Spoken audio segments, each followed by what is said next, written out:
Bonjour à tous, ici Maxence Rigotier de blogcourseapied.com. Aujourd'hui, c'est une vidéo interview un peu spéciale. J'habite à Malte depuis septembre 2012 et dernièrement, il y a eu l'équipe de France handisport d'athlétisme qui effectuait un stage à Malte.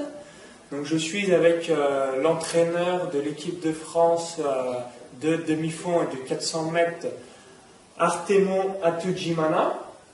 Donc il est également vice-champion du monde du 800 mètres à cutboard en 1995. Donc tu as un chrono personnel de 1 minute 43 secondes et 38 centièmes, donc ce qui est tout simplement impressionnant si vous pratiquez les 800 mètres. Donc je vais poser un petit peu quelques questions à Artemon par rapport aux 800 mètres et ensuite dans la seconde partie je vais lui demander un petit peu comment il a fait pour être entraîneur de l'équipe de France, comment il fait pour tirer le meilleur de ses athlètes, etc. Donc bonjour Artemon. Bonjour. Est-ce que tu peux un petit peu te présenter et expliquer ton passé de coureur?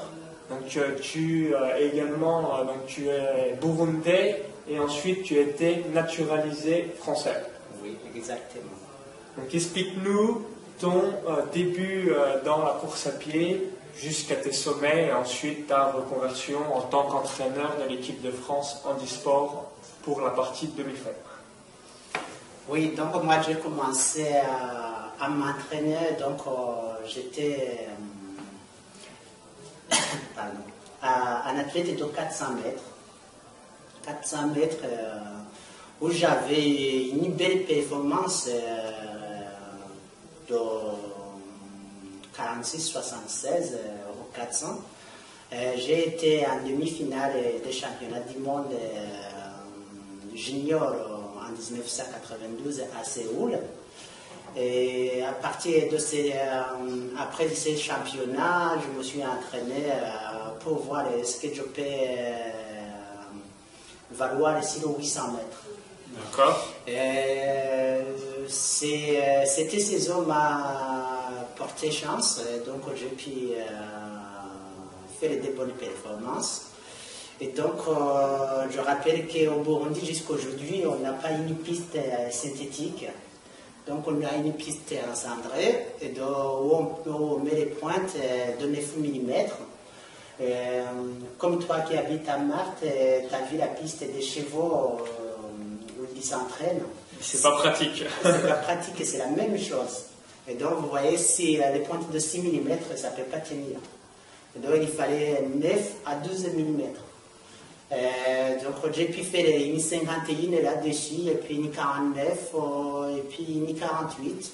Et j'ai réussi à faire les minima pour aller au championnat d'Afrique. Où j'ai pu avoir la 3e médaille en 93, c'était à Durban, en Afrique du Sud. Et à ce jour-là, j'ai bénéficié d'une bourse de la coopération française qui m'a permis de venir m'entraîner à l'UNICEF. J'ai pu rencontrer José Marajo, Roger Millot. C'était les excellents entraîneurs de demi-fond en France. Et puis à cette date, quand je suis arrivé, ça m'a permis d'avoir les bonnes conditions pour m'entraîner. Et les bonnes conditions pour faire des études et tout ça. Et puis, mais par contre, le climat ne m'a pas permis d'aller au bout de mes forces. Donc j'avais des hivers un peu difficiles pour moi. Donc je me blessais de 2 à 3 mois. Le froid te tétanisait. Exactement. Donc je me rappelle 94, le froid à Vittel où on courait la neige sur la piste et la neige arrivait au tibia, et donc mon corps n'a pas beaucoup résisté. Donc il fallait que j'arrête au moins 2 à 3 mois. Mais, tu es passé de la chaleur du Burundi au froid français. Exactement. Et donc à partir de là, quand même, j'ai pu faire des bonnes saisons en France. J'avais gagné les championnats de France de 800 mètres à Annecy. Donc c'était le championnat de France en 1994. Où j'ai pu réaliser une belle performance, une 45 02 si je me rappelle bien, ou une 45-46. C'est une performance qui m'a permis de faire d'entrer dans les grands meetings. Et quand est-ce que tu as pu courir sur une piste synthétique? Parce que vu que tu avais tout le temps couru sur la cendrée au Burundi. Ouais, comme je le disais, hein, c'était à Séoul en 92. Oui, c'est là où j'ai commencé à voir les pistes rouges. Maintenant, les pistes sont bleues, mais à l'époque, les pistes étaient rouges. Donc, et là, je volais, quoi. Imaginez hein, quand même, si vous faites du 800 mètres, une 49, une 50, une 51 sur une piste cendrée, c'est tout simplement impressionnant, incroyable. Donc félicitations une nouvelle fois et ensuite tu as largement amélioré tes chronos avec une piste synthétique. Oui. Ouais, franchement, mais je trouve franchement la piste en cendrée, c'est pas mauvais pour l'entraînement. Et donc, je pense que ça cause moins de blessures par rapport à une piste synthétique. Est-ce que la piste synthétique est trop dure? Elle est trop dure, et donc avec l'hiver, ça durcit encore, et puis l'impact au sol est plus important, et puis le corps ne tient pas les chocs, quoi. Donc, dans mon expérience d'entraîneur, hein, donc je le vois quand je fais plus de pistes l'hiver, je vois que j'ai plus de bobo chez les athlètes, ou quand je passe plus de temps dans la nature. Et donc, et puis si je continue hein, dans ma carrière, hein, donc, et puis 95, au championnat de France, qui s'est passé à Charletti, donc c'est là il y a le PUC, Paris Université Club où j'entraîne, donc où je coordonne les écoles d'athlétisme. C'est là où j'ai pu réussir bien mes 800 mètres. Donc je me rappelle bien, je fais une série à une 45. D'accord. Le demi-finale, je le faisais à une 48 et la finale, je la fais à une 45-65. Donc je me suis dit à ce jour-là que j'étais prêt pour aller au championnat du monde. Et voilà, donc quand j'ai fait les championnats du monde, j'ai fini deuxième derrière l'équipe qui était dans la foulée, dans la meeting qui suit les championnats du monde. J'ai pu descendre à moins d'une 44 secondes, j'ai fait une 43, 56, une 43, 56 centièmes. D'accord. Et voilà, donc je suis entré dans le cercle des grands jusqu'en 2005. Pendant 10 ans. Oui. Athlète de très très haut niveau. Exactement.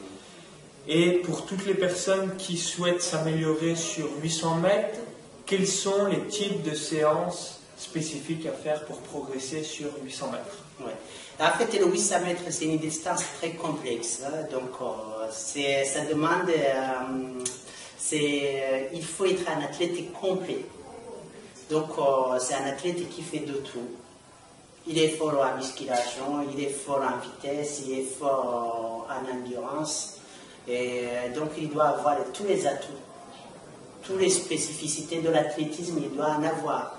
Je peux comparer un collègue de 800 mètres comme un décathlonier. Un meilleur décathlonier, il doit être complet partout aussi, pareil. Donc pour toi, le 800 mètres, c'est l'une des disciplines où l'athlète doit être extrêmement complet. Et très complet. Donc vous regardez bien, quand vous voyez le passage de 800 mètres en 48, et puis pour finir à 1,40, donc vous voyez, hein, par une comparaison, vous regardez le bilan des athlètes français, hein, donc vous regardez le 48, ça peut être dans les 25 premiers français. Exactement. Mais par contre, tu passes en 48, tu as encore en tout à faire. Est-ce qu'une 48, c'est environ 13 secondes et demie au 100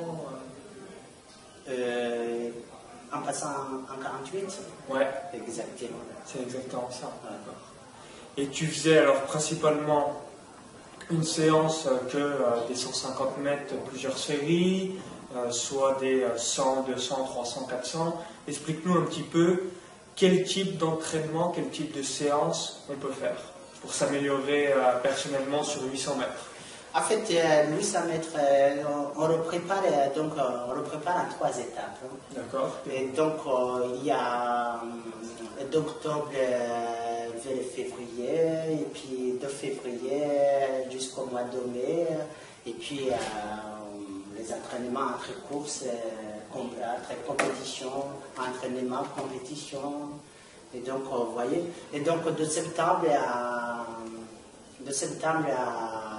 à février, donc on travaille plus de force, foncier, un petit peu un rappel de vitesse.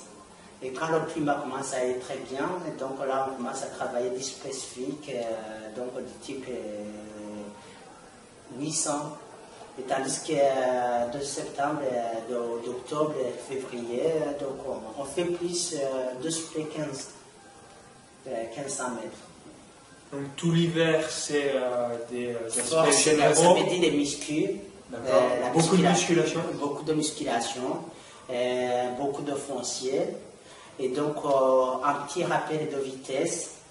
Donc aussi, il ne faut pas trop en faire, car sinon le corps ne va pas tenir les tours. D'accord. Les blessures vont arriver. Exactement.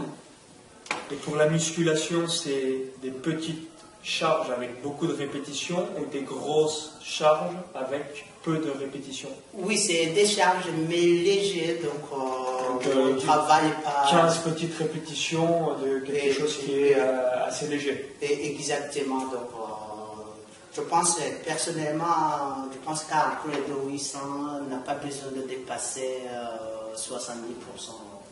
D'accord. Ouais, donc le maxi doit être 70% des charges. Ok. Donc il ne peut pas aller plus loin que ça, ça ne sert à rien. Oui, c'est juste se blesser au lieu d'améliorer ses performances. Exactement. D'accord. Et concernant les séances spécifiques, tu faisais donc des 150 mètres, 200 mètres ou un peu de tout De tout. On parle de 100 mètres jusqu'à minimum, maximum au millimètre. Jusqu'au 1000 mètres. Ouais. Donc, ça, c'est une question de programmation. Hein. Donc, ça dépend de la semaine, ce qu'on va faire cette semaine et la semaine suivante. Donc, on peut être dans les 150, on peut les fractionner 6 fois 150, comme ça peut être une mélange. Ça dépend du volume qu'on est en train de chercher. D'accord. Et quelqu'un qui souhaite se lancer dans le 800 mètres, combien de temps de préparation? 2 mois, 3 mois pour faire une transition avec une saison de cross ou une saison de route? Combien de temps il faudrait pour se préparer à un premier 800 mètres? Ça dépend. Hein. Donc le 800 mètres, vous savez, il y a 2 types de couleurs du 800 mètres. Hein. Il y a comme moi du 4 et 8. D'accord. Ou du 8 au 15. Exactement. Et donc, vous voyez, donc, les préparations ne sont pas les mêmes parce que le 1500, il a plus de foncier, mais il aura besoin de travailler plus de vitesse. Et tandis que celui qui est du 4 et 800, il a besoin de travailler plus de foncier. Donc, c'est quoi, je ne peux pas dire, voilà, donc, on peut préparer comme ça. Il faut d'abord voir le type d'athlète. S'il est orienté 800 mètres, 1500 mètres, ou s'il est orienté 400, 800. D'accord. Donc bien faire une distinction entre ces deux disciplines. Est-ce que vous êtes un coureur 400, 800 mètres ou un coureur 800, 1500 mètres? Exactement. Et donc, du coup, ensuite, tu n'as jamais été tenté de monter sur 10 km, 5000 mètres tu as tout de suite vu que ta spécialité était la vitesse.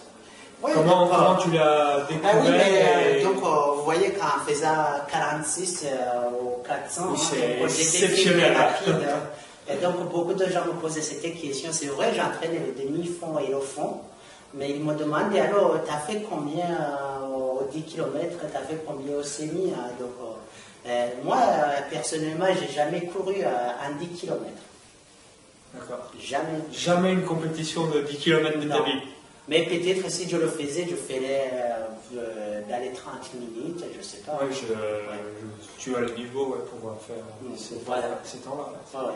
Et donc, je suis un collectif du 400, donc vous savez bien, les sprinters ne s'aventurent pas souvent à faire les 10 km, à part quelques-uns pour garder le pied en athlétisme.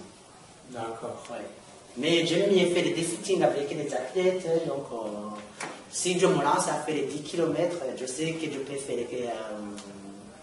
30 minutes, mais c'est pour ma santé, c'est pas pour... C'est pour ton bien-être. Exactement. Pour rebondir sur tes propos là que tu as eu juste avant, comment ça t'est venu d'être entraîneur? Pour quelles raisons? Et donc, c'était à la fin de ma carrière. Donc, moi, je me suis entraîné avec Bruno Gagère, qui est entraîneur national de demi-fond à la FFA. Et donc... tu t'es demandé qu'est-ce que tu allais faire pour ton après-carrière. Exactement. Et puis, mais aussi, donc, à mon club, j'animais tous les mercredis. Je faisais des animations au Benjamin. Et puis... voilà, mon affectif était parti de là.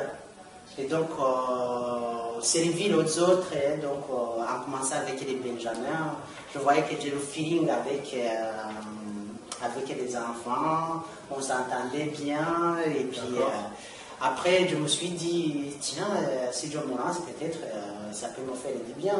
Donc, ça me permet de rester dans le milieu athlétisme. Et donc, j'ai passé les diplômes qu'il fallait pour l'entraîneur. Et voilà, je me suis lancé comme ça. Et maintenant, j'entraîne au PUC le demi-fond. D'accord. Ouais. Et tu as principalement des athlètes de ta discipline qui est le 800 mètres, 400 mètres ou... Oui, j'ai des jeunes au 400, 800 et 1500. Même jusqu'au marathon. D'accord. Donc, j'ai un athlète qui a fini 23e au cross long élite au championnat de France. Et là, on prépare le marathon de Paris le 7 avril. Et donc, voilà. Donc, en fait, être entraîneur aussi, il faut avoir le feeling avec les athlètes. C'est pas question d'avoir les connaissances, puisqu'il faut être relationnel aussi.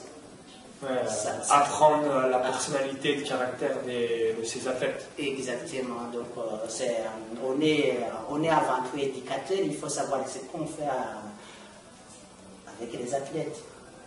D'accord. Et si il y avait 3 erreurs que tu as observées chez des athlètes concernant le 800 mètres, quelles seraient ces erreurs?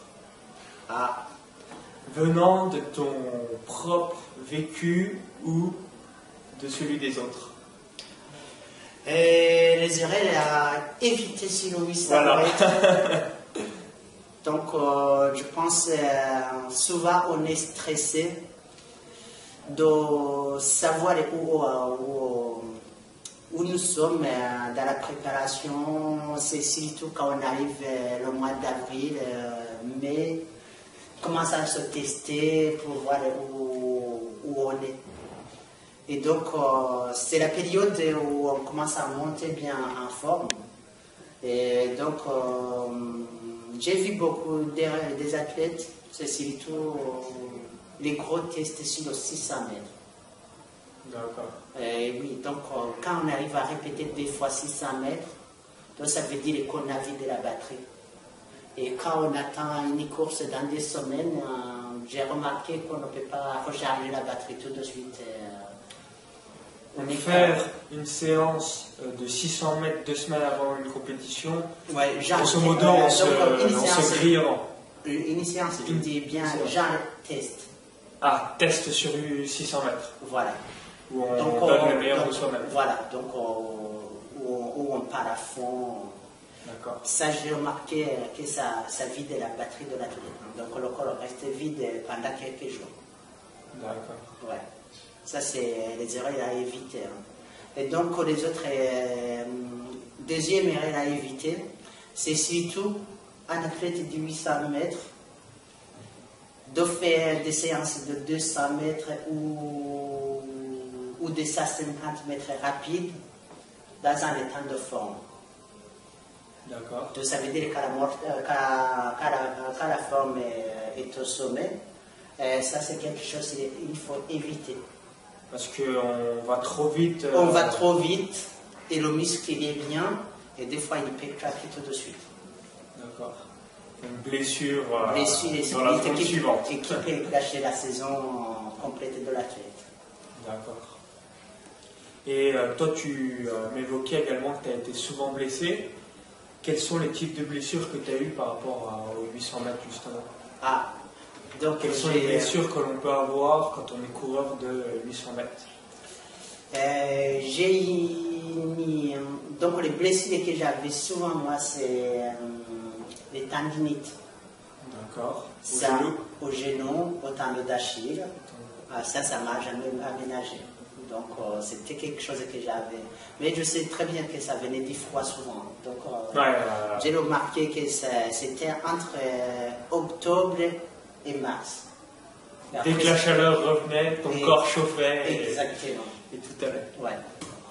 Et aussi, en expérimentant avec Bruno Gagère, on a remarqué en faisant plus de pistes que ça me causait plus de tendinite.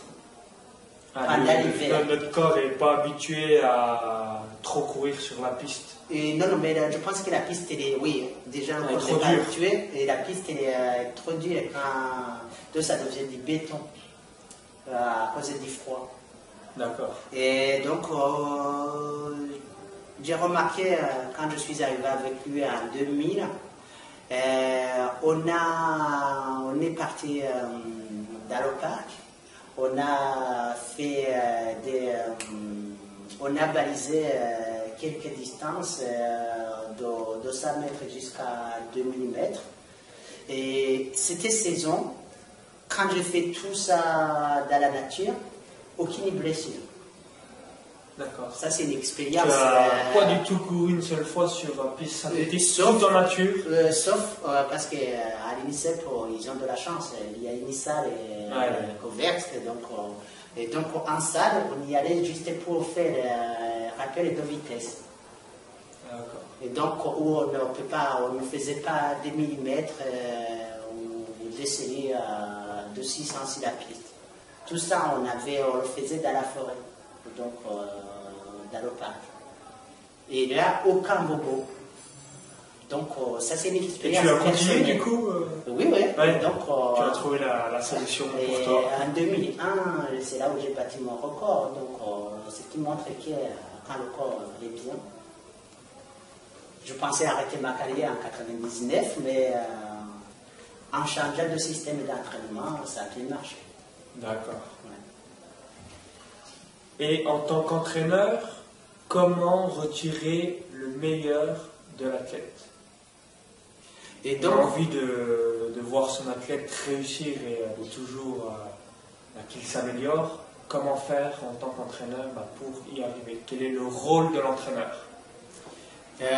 C'est l'observation, connaître l'âge de l'athlète,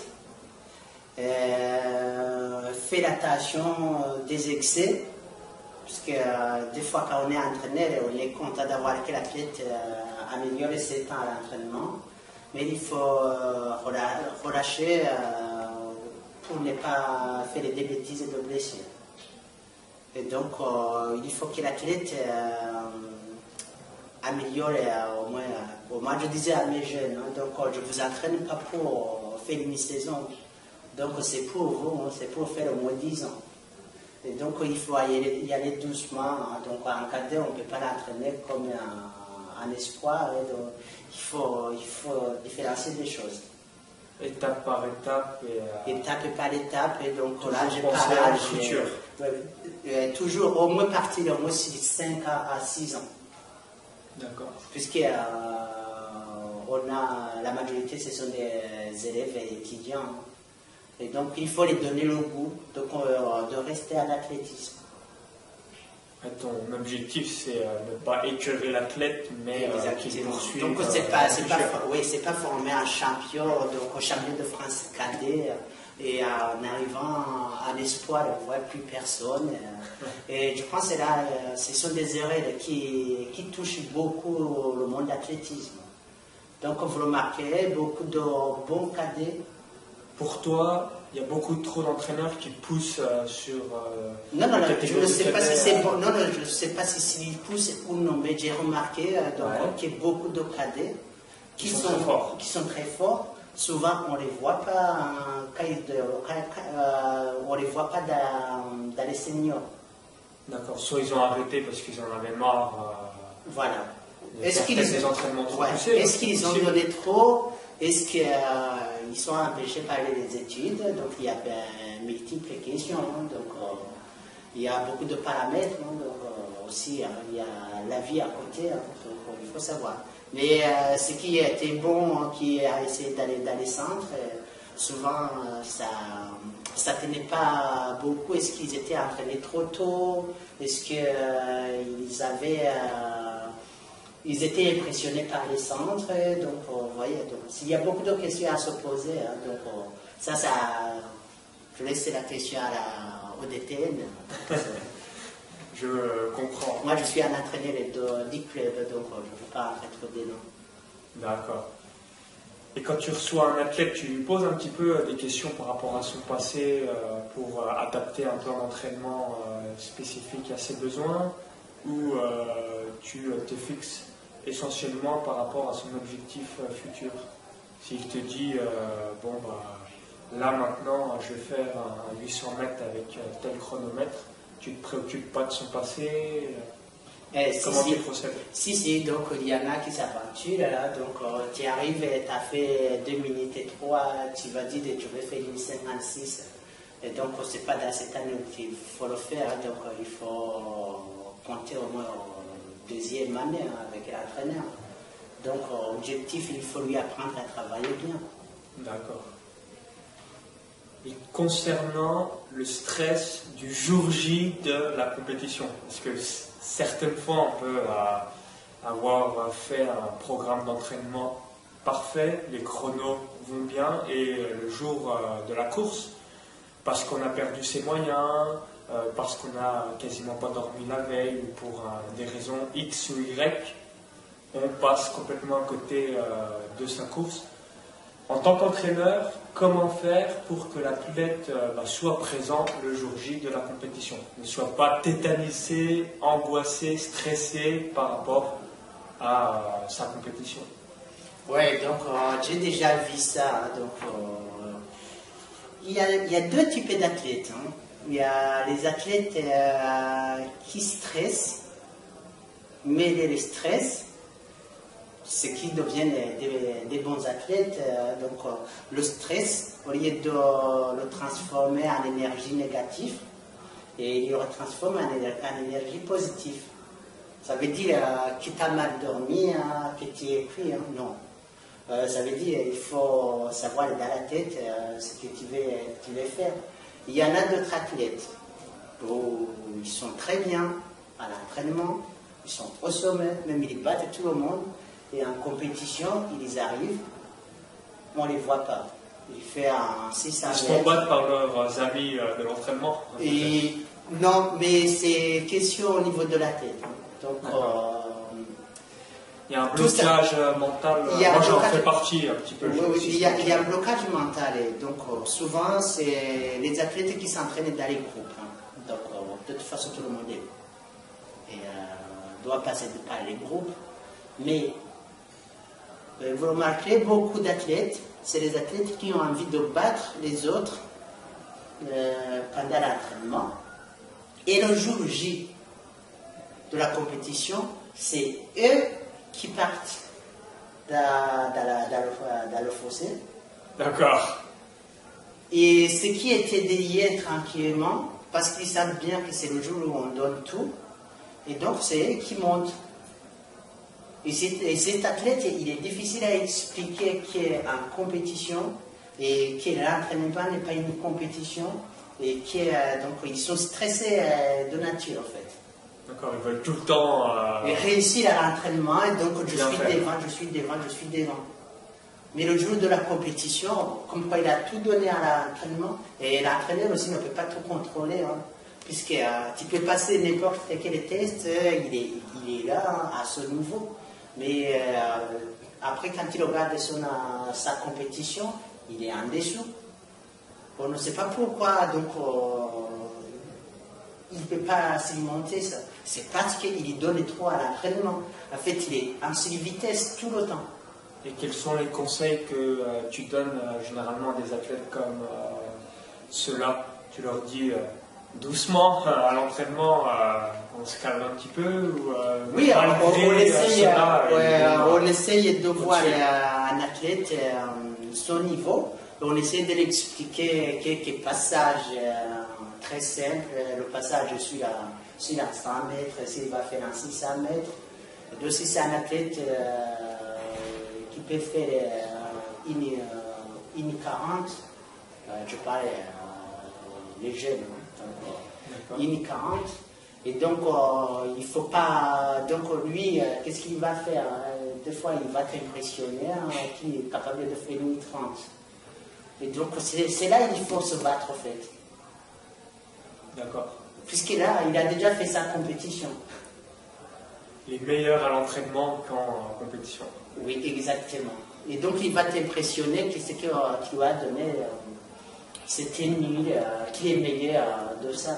Mais il oublie qu'il y a 10 mois d'entraînement avant de faire la compétition. D'accord. Voilà. Et concernant l'échauffement avant la course, il faut commencer à s'échauffer 30 minutes, 45 minutes, 1 heure avant 800 mètres. Comment ça se déroule un petit peu la préparation? L'échauffement, c'est quelque chose de personnel, moi je dirais. Donc, un athlète ne peut pas s'échauffer comme l'autre. D'accord, donc là c'est vraiment par rapport à soi-même.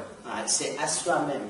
Et donc, par exemple, avec mon expérience ici en handisport, et donc les athlètes infirment moteurs cérébraux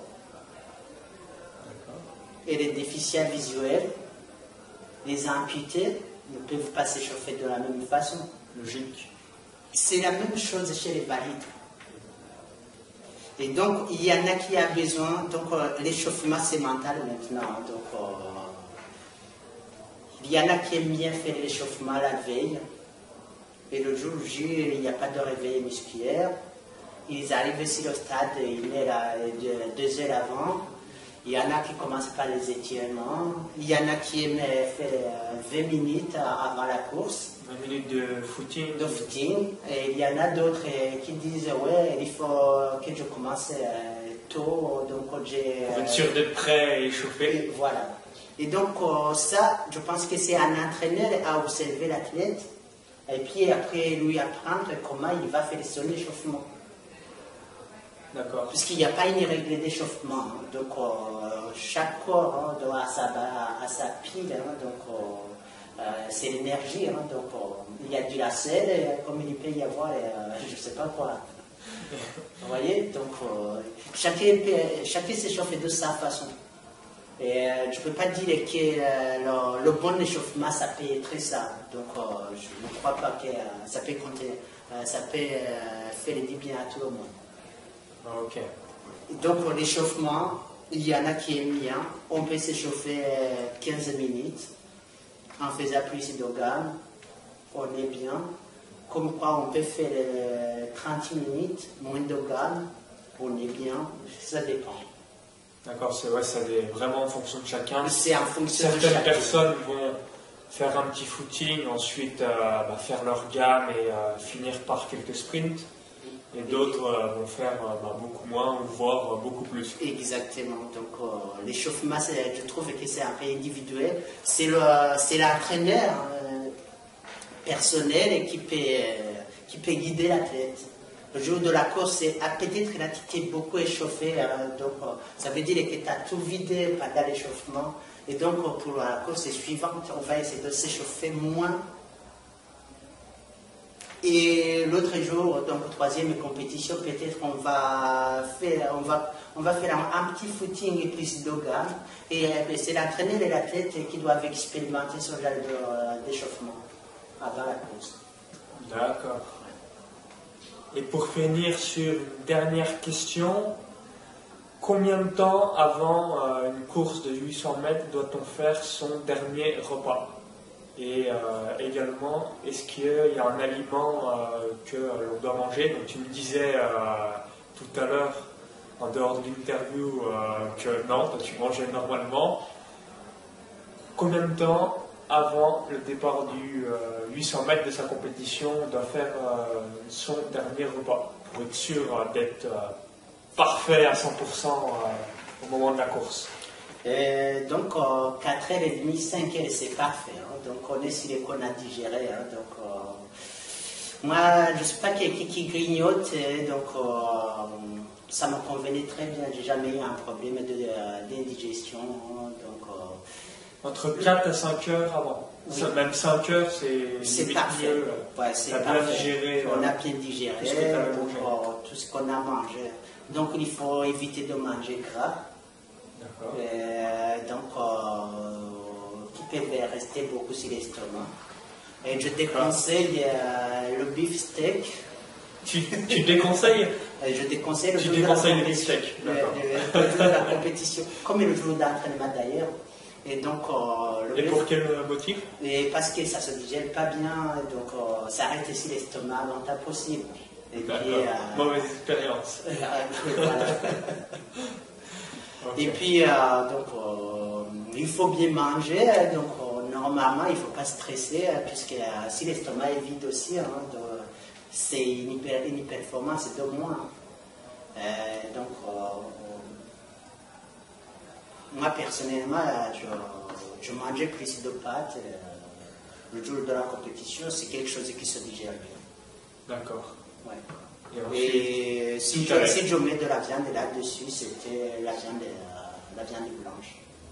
Ok, d'accord. Pour finir sur une touche, avant de clôturer cette interview, peux-tu nous parler un petit peu de l'handisport dans l'athlétisme? Oui, voilà. Donc, ton rôle et également ce que ça apporte à la société, aux athlètes de pouvoir faire du sport, etc. Qu'est-ce que tu ressens par rapport à toutes ces valeurs de l'handisport?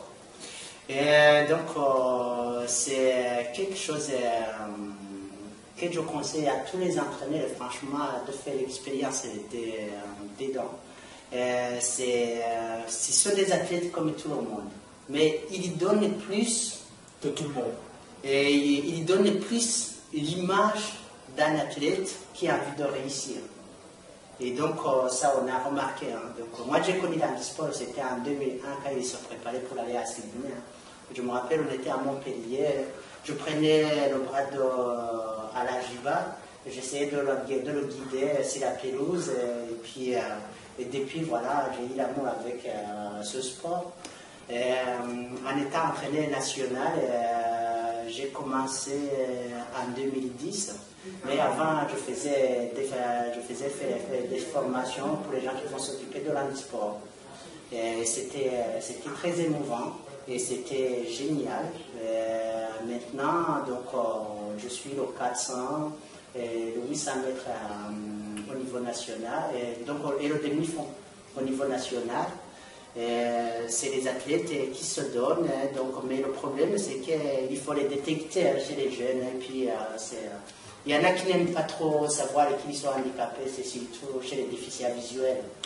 Je comprends. Et donc, mais il ne faut pas cacher l'handicap, c'est pas péjoratif. Hein. Mais surtout, maintenant, c'est un atout. Ça valorise l'athlète, il peut représenter son pays et mettre en avant les valeurs du pays. J'ai assisté à 2 entraînements de tes athlètes, etc. Moi, ils m'ont impressionné par rapport leur envie, leur courage. Si vous avez une petite blessure ou quelque chose par rapport à la course à pied, etc., eh bien là on se rend compte que on n'a rien par rapport à eux ce qu'ils peuvent avoir. Ils ont un handicap quand on voit quasiment pas, ou si on a une jambe en moins, entre guillemets.